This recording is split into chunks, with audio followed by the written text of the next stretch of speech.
I rushed into the fire to save sweetheart, but he locked me inside and I got disfigured. My parents abandoned me and adopted a daughter. The adopted daughter took me to a mountain village, where I got pregnant 4 times in 3 years. I pretended to be obedient and finally found an opportunity to escape back home. The adopted daughter, walking hand in hand with sweetheart, mocked me, while my parents kept a distance, being indifferent. In the end, I died in a car accident because the adopted daughter needed a heart. When I woke up again, I was back to the day of the fire. Without hesitation, I ran towards the fire again. Before sweetheart could run out, I locked him inside. Help, help. I suddenly opened my eyes, coughing uncontrollably from the thick smoke. Before me was a raging inferno. I glanced down at the princess dress I was wearing, squinting. Was I back to when I was 7 years old? Simon's scream still echoed in my ears. In the previous life, I heard his screams and immediately rushed to help despite my fear. I dragged him out, but he hastily locked the door behind him and left me to be consumed by the flames. The roaring flames filled my sight, and an inexplicable excitement surged in my heart, a satisfying feeling rising in my throat. Simon, the gears of destiny are turning back, aren't they? I got up and ran towards him without hesitation. Simon's figure was faintly visible in the firelight. Before he could rush out, I kicked the scorching iron door shut. The door would automatically lock when closed. He couldn't get out. Why is the door closed? Simon cried and screamed, his voice growing hoarse and terrifying. Linda, are you there? Open the door. Save me. His voice faded, coughing fiercer. I stared at the closed door in front of me, as if I could see him just on the other side. I smirked, using a crying tone, "Don't worry, I'll get someone to save you." Both sets of parents rushed over, and I curled up in the corner untouched by the raging fire. Trembling mother rushed to me, "Linda." She hugged me, "Are you okay, darling? Let mommy see." My face was lifted by a pair of gentle hands. These were the hands that had once brought me warmth, but also the hands that sealed my fate. Instinctively, I frowned and turned away. She thought I was just scared, seeing the torn princess dress and dirty face. Tears streamed down her face. "It's Mom's fault for not protecting you," she cried, her hands carefully touching my face. I sneered inwardly. Mr. and Mrs. White were extreme perfectionists. Their most prized creation was me. They were happy when others praised me. Then they brought me everything I casually mentioned. After I was disfigured in the fire, their love stopped. Their gazes upon me were like looking at a mouse. Once Mother confirmed my face was intact, she quickly carried me away from the fire. I huddled on her shoulder, watching a group of people struggling to open the iron gate. By the time Simon was rescued, he was unconscious and covered in blood. He was rushed to the hospital. I was taken back home by my parents. "Thank goodness you're okay. Mom would not have lived if something happened to you." Mother cried again. Unknowingly, I thought she really cared. But her concern was only for my face. Father also breathed a sigh of relief. They couldn't see the coldness that flashed in my eyes. Since that day, I seemed to be frightened. I no longer smiled or played. My parents tried everything to cheer me up, but I remained expressionless. They arranged for a therapist, and I cooperated throughout, eventually diagnosed with post-traumatic stress disorder. From then on, my parents always smiled and spoke gently to me. I knew that even if I asked for the moon, they would find a way to bring me a clump of earth from there. Still, I didn't smile. My parents became anxious. "Sweetheart, is there something you want?" Mother asked softly, holding me in her arms. Father joined in too. "Anything you desire, Dad will make sure to bring it to you." I lowered my eyes, hiding the coldness within. They were just like that. In my past life, less than a year after I returned, their adopted daughter was diagnosed with a heart condition. That girl pointed at me, wanting to exchange hearts. So they orchestrated a car accident. They did everything they could. I pointed at the TV. A show was on, and I said, "Her." Father waved his hand, instructing to bring the actress to me. I shook my head. When he was about to say something, I interrupted, I want a maid. The actress I pointed to played a maid in the show.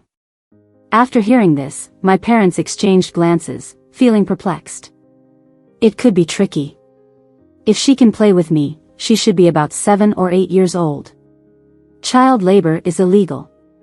Seeing them troubled, I feigned sadness and lowered my head. It's okay if not possible. Father paced around the living room while Mother held my small hand. How can it not be possible? You can have whatever you want. I knew they would figure something out. Quickly, Father pointed upwards. There's a way. The orphanage. As they discussed in detail, I silently chuckled. Yes, this was it. My dear parents, I've set the trap. Will you jump willingly because you love me so much? My parents took me to various orphanages in the city. After seeing hundreds and thousands of children, I was dissatisfied with each one. Because none of them were her. My parents were also unsatisfied. Being extreme perfectionists, they wouldn't settle for anything less, even while choosing a pet to bring home. After a month without success, it indicated the efforts my parents must have put in to find an adoptive daughter who could meet their standards. Finally, 2,000 miles away in the south, we found a beautiful girl. As soon as the orphanage director heard my parents' requirements, she brought out a girl immediately. This is Coco. She had smooth, fair skin and chubby cheeks that made her adorable and charming. When the girls saw my parents, her eyes became teary. Mother furrowed her brow. She's pretty, but cries too much. Can't have her. After all, she's going to be my maid, being too whiny won't do. Father nodded repeatedly. When the girl heard this, she pursed her lips and forced back the tears. I don't cry. I'm just too happy. Mom, Dad, my name is Coco. She curtsied to my parents, looking like a little lady. Both of my parents frowned. Mother was displeased. Why are you calling us that? Who are you calling Mom and Dad? Since the fire, I hadn't called them that. They were waiting for me to call them, not interested in anyone else doing so. Coco looked surprised, her eyes full of disbelief. What are you talking about? Aren't you here to adopt me? Father looked at the orphanage director and said indifferently, does this child have some delusions?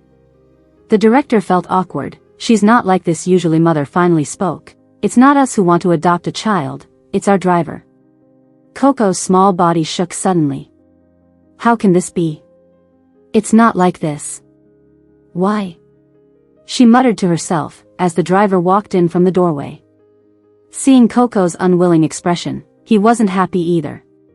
He was 30 years old, with a wife and kids, and didn't want to adopt a child. But my dad offered a high price, a raise of $200,000 a year if he and his wife adopted a daughter. So he reluctantly agreed, tears streaming down his face without dignity. It seemed that the thought of the money calmed the driver down. Yes, I will adopt the child.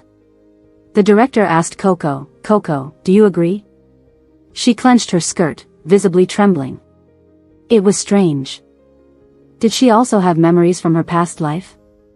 With this question in mind, I walked out from behind my mother, stepping out slowly in my pink shoes. Coco locked eyes with me and blurted out, who are you?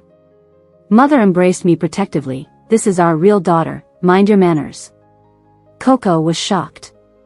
No way, you're not. In her memory, I was the disfigured monster who had been bullied. But she didn't know that fate had completely shifted in my favor. You're not. Or are you? Mother's voice rose with anger. If you continue to be rude like this, we won't consider adopting you. I'm sorry. She lowered her head in confusion, looking pitiful. But of course, she wouldn't give up, even if she had to be the driver's adopted daughter now. As long as she had the chance to get close to my parents, it would be worth it. Pretending to be scared by Coco, I buried my face in my mother's neck. But I couldn't contain the smile at her attempts to deceive us. Another foolish person jumping into the pit. While my parents and the driver were handling paperwork, Coco and I returned to the car. Once in the car, her obedient facade vanished. Linda, why haven't you been disfigured yet? Not surprised by her question, as in the previous life, my parents had adopted her after my face was disfigured. You must have gone to great lengths to dress up, right? I casually scanned her, dressed neatly in a small dress with cute braids. But it was all in vain, they don't love you anymore. Coco's face turned white. What maid? What are you guys talking about? No one answered her. After returning home, the driver left.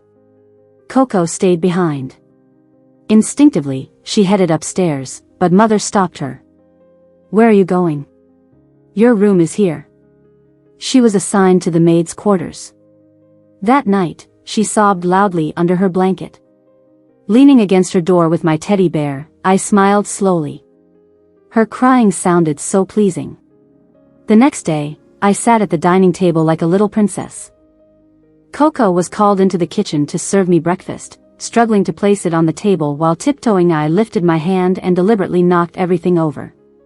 She screamed in shock. When mother heard the commotion, she hurried down the stairs. Seeing the mess, she swiftly picked me up, checking that I was unharmed before glaring at Coco. Why are you so clumsy? If you hurt Linda, I'll cut off your hand. I was their flawless masterpiece, not allowed to be even a little bit harmed. When the maid did my hair, not even 10 strands could fall in a day. Otherwise, she would be fired. Tears streamed down Coco's face. Mom, why are you treating me like this? I'm also your child. Mother, disgusted, turned again to comfort me. Linda, she's not very bright. Shall Mom get you a different maid? I shook my head. No, I want her. It has to be her. Replaced someone, but it's uninspiring. 3 months have passed since the fire. Simon's parents brought him to the door, but he kept hiding behind them, hesitant to come out. Simon's mom looked at me with red eyes. Linda, tell Auntie, why did the door suddenly close? I was terrified at the mention of the fire, so I curled up in my mother's arms. My mother quickly hugged me. Dad frowned at them. What's the matter with you guys? The therapist said Linda has PTSD, don't bring up the fire to her again. Simon's mom burst into tears. Simon said when he was about to run out, the door was closed. We just wanted to ask if Linda saw who closed it. No, I didn't. I lifted my head from my mother's embrace, revealing innocent eyes. The wind was strong, and I saw the fire go out, but I was too slow. Dad rubbed my head. It's okay, sweetheart, you don't have to blame yourself. Then he looked at Simon's parents. I know you care about Simon too, but Linda is in a bad state. The police investigated, no fingerprints on the door, no traces of a third person, the door is light, if a strong wind blows, it closes. Actually, there was no wind that day. None at all. But there was no surveillance there. In the last life, when Simon locked me in, he said it was blown by the wind. Everyone believed it. Great, this way, it was his idea. If anyone's to blame, it's him, clumsy, playing with fire. Coco came out. Guests were around, so she didn't have to work. When she saw Simon's parents, her eyes lit up. She immediately ran over. Hello, Auntie and Uncle. Simon's parents looked puzzled. Who's this? Mother smiled faintly. The driver's foster daughter. She came to play with Linda. Coco tried hard to keep smiling. She saw the figure behind Simon's parents and rushed over. Come and play together, she said, reaching out to pull Simon out. After seeing Simon's face clearly, Coco screamed and fell to the ground. Watching this scene, I almost laughed. Unexpectedly, last life's handsome and perfect fiancé had turned into a pockmarked monster. Simon had recovered, but the burn scars couldn't be repaired. 90% of his body was burned, no healthy skin could be grafted. It's so sad, right? But I was like that in my last life too. At least his parents still loved him. And my parents, heartlessly abandoned me. He's luckier than me. It's really hard to accept. What are you doing? Mother scolded Coco angrily. But when she saw Simon, she also froze. How much she used to like Simon, now she disliked him just as much. Coco couldn't believe her eyes. How could this be? Then she turned to me, Linda, you must have done something wrong. Mother angrily slapped her. She covered her face, tears streaming down. You hit me? Mother couldn't take it anymore. Linda, do we have to keep her? Mom can't stand her anymore. Is it unbearable now? I endured it for a long time in the last life. You have to endure it quietly. I glanced at Simon. Trembling voice, Simon is so ugly, I'm scared. Simon instantly froze in place, as if being stripped naked for everyone to mock. Linda, don't be afraid of me, okay? He seemed very upset. I was just repeating what he had said to me. My father tactically cleared his throat. Let's just cancel the engagement between our families, you saw it, Linda is afraid of him. Simon's father was very angry. What do you mean? What about the cooperation between our families? We are preparing for a project, with huge benefits. If the engagement is not there to bind us, no one will trust each other. Simon's father was profit-minded, definitely wouldn't want to give up the project. My father was also troubled. But he didn't want an ugly monster as his son-in-law. I gently tugged on my mother's sleeve, and when she looked at me, I pointed at Coco. Mother's eyes lit up, you mean? She smiled and looked at Simon's parents. Marry Coco. Simon's mother was stunned. What are you talking about? She's just a driver's foster daughter. My father nodded wisely. So what? The driver has been driving for me for over 10 years, the person I trust the most. As long as you and Coco marry, the cooperation will continue, otherwise, it will end. Simon's parents reluctantly agreed in the end. Partly for the benefits and partly because Simon looked like this now, even with wealth, he might not be able to marry a decent woman in the future. Although Coco was just a driver's foster daughter, she was pretty. Coco couldn't believe her ears. No. I don't want to. My mom slapped her again. Then go back to your orphanage. The marriage was settled because Coco didn't want to go back to the orphanage. She still hoped to stay and find a way to attain the glory and wealth of the last life. Even if she married Simon, she could become a wealthy lady. Every day after that, she served me tea, carried my school bag, and held an umbrella for me when it rained. She wouldn't easily lay a hand on me. She was just waiting for an opportunity. When she was 10 years old, after serving as a maid for 3 years, she finally got her chance. On the way home from school, she mentioned a street with very delicious candies, asking if I wanted to go buy some. I agreed without any defenses. She excitedly took my school bag and went over. I took the bag back. You go line up to buy, I'll wait here. Okay. A sly look flashed in her eyes. Watching her walk away, I smiled slowly. Ducking into a corner, I took out my phone and composed a message. Blue and white school uniform, high ponytail. The only one who fits this description is one. After sending the message, I deleted it. Coco finished buying food, and when she turned around and didn't see me, she smiled happily. Did she think I had been kidnapped like in a past life? She was eating cream puffs, bouncing around with light steps. A van stopped next to her, a large hand pulled her into the car. The door closed. The car drove away. After witnessing this, I called my father on my phone. He sounded gentle. Linda, what's wrong? Coco is missing. I said softly, I'm alone and scared. My father came to pick me up immediately. There is a recording function on my school bag for my safety. After listening to the recording, it was clear that Coco dragged me to that alley. According to what I said, she disappeared after buying something. They reported it to the police, but couldn't find her. In the past life, Coco dumped me on that street, leading me to be abducted. Even if I turned into a monster, there were still people in that remote mountain village who wanted me. It only cost 100 yuan. Poke a few holes in a sack, cover my head with it. From then on, I lived with a sack over my head.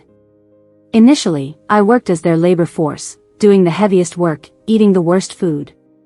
By the time I turned 14, those uncles who couldn't find wives started sneaking into my room, leaving me covered in scars. In 3 years, I had 4 pregnancies. I pretended to be obedient until I found an opportunity to escape. In 7 years, that van would often come into the village to pick up a few girls. The police never caught them. But I remembered their phone number. So, when Coco hoped I would be abducted again, I also planned to sell her. She's so pretty, more people would like her in that mountain village, right? With Coco being kidnapped, the cooperation between our family and Simon's parents was put on hold. Without saying continue or clearly stating to stop. 7 years flew by. I had grown up. Inheriting excellent genes, along with the dedication my parents had invested in me. Impeccable temperament, flawless face. My grades were good too, with a super memory from a young age, enhanced by training. I could remember almost everything I saw. Graduated from a prestigious university at 20, now helping my father run the company. My parents took me to all kinds of high-end banquets domestically and internationally. I was always the most eye-catching one. Most importantly, the young man whom everyone considered unattainable, is currently ardently pursuing me. I swirled my wine glass, suddenly thinking of Coco. I wondered how she was doing. As long as she hasn't sought death herself, she must still be alive. It's time to let her come back. I proactively asked my father for the previous cooperation plan. Simon's father has aged. He has become more greedy. When he heard that the cooperation still had a chance, he came to see me. I pushed the contract toward him. This project will continue to be a partnership, but all of it will be handled by your company. Upon hearing this, Simon was surprised. Why? Our company is almost done with the transformation now. This project isn't suitable for me to work on. I'll only take shares, won't skimp on providing capital. You can arrange how to proceed. Simon's father was still hesitant. I sighed. Uncle, our 2 families have always been close friends. I indeed spoke thoughtlessly to Simon when I was young. I feel guilty about it. We had agreed to do this project before, so no matter what, it wouldn't be cancelled. Don't you trust me? Only then did he relax and agree happily. 5 months later, there was an accident in a new project developed by Simon's father, and 8 people died. Simon's father was taken in for investigation. Watching the news broadcast on my phone. I chuckled and lay back on the bed. Tears of laughter welled up. Some fell from great heights, with steel rods piercing their skulls directly. Some were crushed into pulp by the collapse of the foundation. Why would I be kind enough to let them make money? I just knew their true nature. I invested in him, but controlled the funds very well. To cut costs, he was also reluctant to spend from his own company. So, he strictly controlled costs, picking the worst materials for everything. In the past life, Simon also had engineering quality issues, only that no one died this life. 8 people died, all because of me sending them there. I pretended to be someone else and spread news of job openings deliberately to the village chief in the mountain village. 1,000 a day. Who could resist such temptation? Among the dozens in the village who signed up, I only picked the 8 who had bullied me. Then I sent them to the construction site. I laughed almost hysterically. Those who had bullied me in the past life would never have a good ending in this life. Plus, 4 more. After 8 people died at the construction site, the police visited the area where they were from. They found Coco, who had been abducted, and brought her back. Seeing my parents, she shed tears of despair. Dad, Mom, I'm finally back with you. Whether she was still delusional or had gone insane, the disdain on my parents' faces was evident. They only held my hand. Stay away from her, she's dirty. Who knows if she's diseased? I looked apathetically at Coco, not saying a word. She yelled at me. Linda, it's your fault. You should be the one. It should have been you who was tied up. Mother slapped her, then realized and quickly went to wash her hands. All dirty. I stared into Coco's fiery eyes, my voice cold. Seems like you've gone truly crazy, not feeling so good there, right? I'll forgive your rudeness this time. You will have a bad ending. She screamed. It was a bit amusing. In the past life, I had already met a bad ending, so this time, it should be their turn, right? Had she forgotten that? Coco was so out of her mind that even the driver refused to recognize her. Finally, I intervened, leaving her at home. She was to stay in the maid's quarters. I expected Coco to make a scene. But to my surprise, for a whole week, she was quieter than anyone else. She didn't do anything at all. This attitude inevitably caught my attention. A barking dog doesn't bite. Who knows what she's up to now? Should I keep busy or not? I spent most of my time at work. Every day at the company, there would be a bouquet of flowers and jewelry on my desk. I picked them up and tossed them aside. Yet this annoying man kept on approaching me. He would park his car in front of the company entrance, leaning lazily against the car, playing with his phone, looking aloof. Upon seeing me come out, he put away his phone. "Linda, mind having a meal with me?" I put on my sunglasses. "Sorry, I'm busy." With that, I got into my car. He smirked a bit, not insisting. When I got back home, Coco came out of her room dragging a suitcase, rolling her eyes at me. "Where are you going?" I asked. "Do I need your permission?" "I won't stay under someone else's roof, I'm moving out now." I didn't stop her, watching her disappearing figure. Where could she possibly go? As long as she's on this earth, she won't slip from my grasp. I went to bed early. While dreaming, I jolted and swayed. When I woke up, it was pitch black in front of me. My hands and feet were tied up. "Coco, you're really crazy." The car finally stopped in the outskirts. The trunk opened. Coco raised her hand and dragged me out. I fell to the ground, biting my teeth in pain. Coco stepped on my stomach, looking down at me menacingly. "Linda, your time is up." She had pure malice written all over her face. She bent down, ready to strike at my face. I kicked her knees with all my might when I lifted my legs. I took the chance to roll under the car. "Linda, you filthy bitch, get out here." It was a man's voice. I knew this voice very well. Simon. She teamed up with Simon. Expected, but tricky. I knew they had something up their sleeves, but I didn't expect them to strike so suddenly. Not prepared, I was in a pinch. Coco crawled under the car to drag me out. I curled up, taking the opportunity, and kicked her face hard. Her nose bled profusely, but she didn't back off an inch and was determined to drag me out. "Linda, I must kill you with my own hands. My life is ruined, and you won't have it any better." But she couldn't grab me, and instead, I kicked her several times. Surprisingly tough against a beating. She must have been through a lot of beatings in the village. If it weren't for my plan, she probably wouldn't have thought of a way to escape. We got into a tug of war. Suddenly, my arm tightened, and I was pulled out. I was facing Simon's appalling face directly, and my heart sank. He slapped me and then kicked me hard in the abdomen. I rolled over twice, sweating in pain. Simon's voice was menacing. "Linda, you're the one who disfigured me. Do you believe me? In my past life, it was her who got disfigured, who got abducted." Simon raised his head, sounding extremely chilling. "Why are you doing this to me? We were good friends, weren't we? Why do you want to harm me? Am I ugly?" He squatted down, grabbed my hair, and forced me to look up at him. "Tell me. Am I ugly?"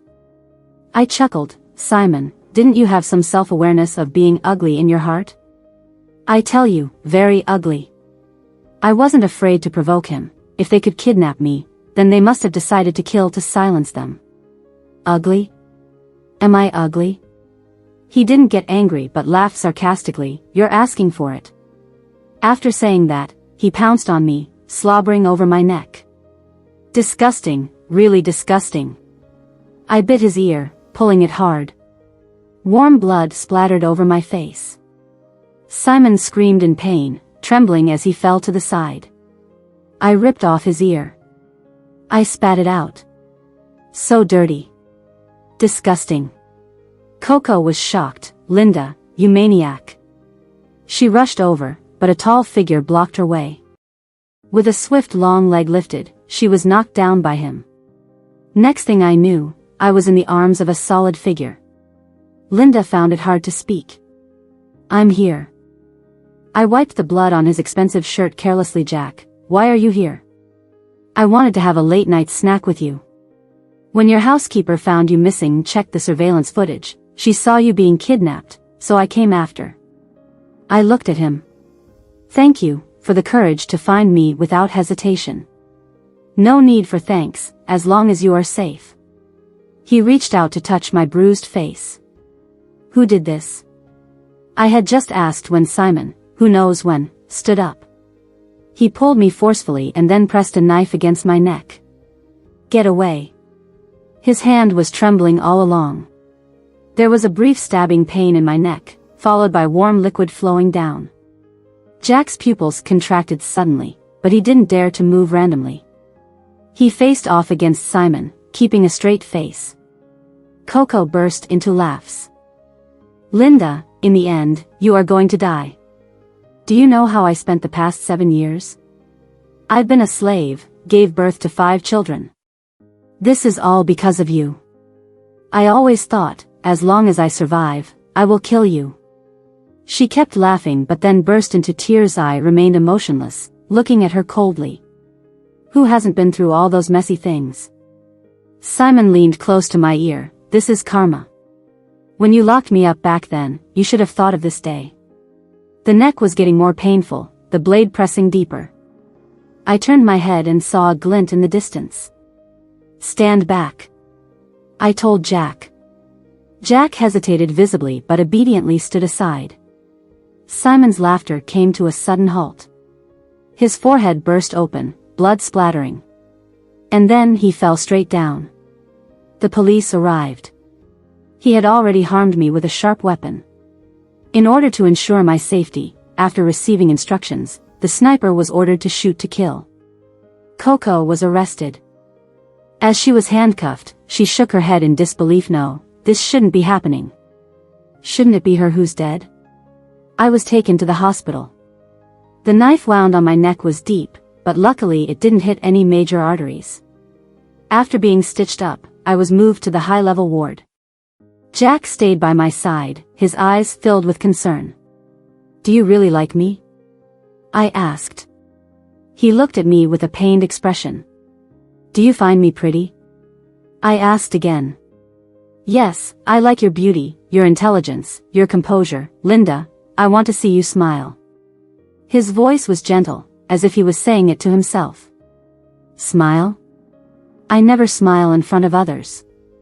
Maybe he didn't know that I do smile when I'm alone, like a madman. My parents hurried back from overseas upon hearing about my kidnapping. Tears filled their eyes as they looked at the wound on my neck. They repeatedly asked the doctor if it would leave a scar. When they found out it wouldn't, they finally relaxed and held my hand tight. "Linda, it's all over. Coco has been sentenced to 10 or 8 years. She won't come out." I remained expressionless. "Just 10 or 8 years, what kind of punishment is that? Coco's guilt can only be atoned for through death." "I want to go home," I said. They brought me back home, where I was well cared for. On my 18th birthday. As I still had my injury, there was no adult ceremony. But Jack came over on his initiative. Behind him, a group of bodyguards carried gift boxes. "Linda, happy birthday." But it didn't seem so annoying. My parents were overjoyed. Although our family is prestigious, there was still a slight distance compared to Jack's family. If we could connect through marriage, we would surely soar to success. But they didn't know, they couldn't control my life anymore. Because on my birthday, I prepared a gift for myself. "Linda, Mom and Dad have to go to the office, but they will be back to celebrate your birthday in the evening," my mother said with a gentle smile. "It's okay, your dad can drive," my father nodded, reassuring me. Didn't say anything, just watched as he picked up the leftmost car key. After they left, Jack watched cartoons with me. "Do you like watching this?" I asked, trying to keep a childlike spirit. He placed all the gifts in front of me. Go ahead, open the gifts. There were a total of 18 gift boxes. I slowly unwrapped each one. It was clear that he had prepared them with care. Do you like them? He asked. Just as he finished speaking, a phone call came in. The phone was on the table with my father's name showing on the screen. My eyes sparkled, and I smiled for the first time at him. I like them. Happy birthday, I said to myself. Then I answered the call. Your parents were in a car accident. They are at the hospital. Please come quickly. I was stunned, dropped the phone on the floor. Jack, still caught up in my previous smile, asked, "What's wrong?" I turned to look at him, tears streaming down my face. My parents, they had a car accident. Jack drove me to the hospital. At the entrance of the operating room, I signed one critical condition notice after another. For a full 3 hours, my legs felt weak, almost giving out. Jack held me. Sit down for a bit, okay? I nodded weakly. He hugged me tighter, trying to comfort me. The operation ended with less than ideal results. My mother was left paraplegic, destined to spend her life in bed. My father was brain dead, with little chance of waking up. Upon hearing this news, I leaned on Jack's shoulder, crying uncontrollably. Linda, he didn't know how to comfort me, he just quietly patted my back, urging me to calm down. Stop crying. Go see them. I'm not crying, I'm smiling. Yes, I'm very happy. I wiped away my tears and looked up, but there was a dead silence in my eyes. My parents didn't wake up. I arranged the best hospital room and top-notch caregivers for them. I stayed alone in the hospital room, with Jack waiting outside. Looking at their sleeping faces, I forced a smile at them. Mom, Dad, didn't you want to see me smile? Didn't you want to hear me call out to you? I did. What a shame, you can't hear or see it. It's okay, I will take care of you for the rest of my life. You may think I'm ugly, but I don't mind you at all. After leaving the hospital, Jack and I went to the police station. According to the investigation, the other cars were all fine. And after a thorough investigation of my relationship with my parents, there was no motive for me to commit the crime. Plus, Jack and his bodyguards could testify that my father had taken the keys himself. This way, I was perfectly cleared of suspicion. Finally, the police found 2 strands of hair in the accident car. Upon testing, they matched Simon's. But since Simon was already dead, there was no evidence against him. However, he had kidnapped me and almost killed me. The police concluded that he was the one responsible. They just didn't expect that my parents would end up driving the car. No one would know that the hair was pulled off by me while Simon kidnapped Menor. Would they know that my father was left-handed and had a habit of taking things with his left hand? As the night fell, the police said I could go home. Suddenly, I asked, is Coco still in the detention center? Can I go see her? Coco, who grew up with me, was thought of as a sentimental gesture by the police. She tried to kill me, and I want to visit her. Everyone thinks I'm too kind. Jack frowned. What's there to see? You can go back first. He paused. Go ahead, I'll wait outside for you. I went in, taking a closer look. There was no surveillance, and the officers had left. In that small space, it was just me and Coco. She glared at me. What are you doing here? Making fun of me? I smiled lightly. Coco, let me tell you a secret, something you don't know. What? She asked, shocked. Actually, you are Simon's biological sister. You're making things up. It's not true, I said. In the past life, you even married Simon, Coco. How was it being your brother's wife? She clenched her fists, unable to speak, shaking uncontrollably. You're lying to me, aren't you? Stop talking nonsense, it's impossible. I sighed. It's a pity. Simon's father went to jail for construction quality issues. Simon died. Even though the family is not as rich as before, roughly speaking, it's still worth about 40 to 50 million. She eyes glittered. I couldn't help but laugh, but all of that is in Simon's mother's hands. I'll find a way to get it. If I can't, I'll make the company go bankrupt. Don't think you can inherit the family business when you get out of prison. You. Coco gritted her teeth. Linda, I'm already in this state. What more do you want from me? I stood up with a smile. Oh, by the way, you guessed right. It was indeed me who orchestrated your kidnapping. Before she could finish her sentence, she suddenly clutched her chest, curling up in pain. I watched as she struggled. After about a minute, she ran out in a panic. She seemed to be sick. When the police entered, Coco was already unconscious, and on the way to the hospital, she passed away in acute heart attack. The police asked me what happened. With a trembling voice, I told her that my parents had a car accident, and then she just collapsed. The police didn't believe it. What does it have to do with her if your parents had an accident?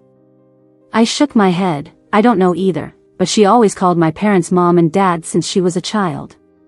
The orphanage director and the driver knew about it. She was always strange. Whether the police believed it or not, I left. She died of a heart attack, had never been to the hospital before, and no one knew she had a bad heart. I didn't have to take any responsibility. I spent my birthday in a hurry. But it was my happiest day. So happy that I forgot to hide the smile on my face.